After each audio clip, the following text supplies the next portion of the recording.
পুনৰ সাধাৰণ জনতাৰ মূৰত ৰামটাঙন পুনৰ বৃদ্ধি পাইছে কণীৰ মূল্য আৰু আপুনি এতিয়া বজাৰত কণী কিনিবলৈ আহিলে এশবাৰ ভাবিব লাগিব আৰু এই মুহূৰ্তত মই উপস্থিত আছোঁ গোৱালপাৰা চহৰৰ নতুন বজাৰৰ এখন কণীৰ বিপণীত আৰু পোনে পোনে এই কণীসমূহৰ দাম কিছু জানিবলৈ চেষ্টা কৰিম। পুৰা আপোনাৰ তাত আহিছোঁ, কওকচোন দাম কেনেকুৱা, কণীৰ দাম কেনেকুৱা? বৃদ্ধি আপোনাৰ দাম এতিয়া বাঢ়িছে আৰু অলপ বাঢ়িব, ইহঁতে বেপাৰীগিলা কৈ আছে আর কি।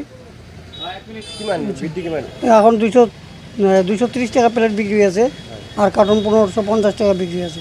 খোলা কিমান মানে খোলা জোড়া হল 18 টাকা 17 টাকা বিক্রি হয়েছে। আগতে কিমান আছিল? আগতে আছে 14 টাকা জোড়া আছিল, 12 টাকা 14 টাকা জোড়া আছিল, এতিয়া দাম বাঢ়িছে। প্লেট আগতে কিমান আছিল?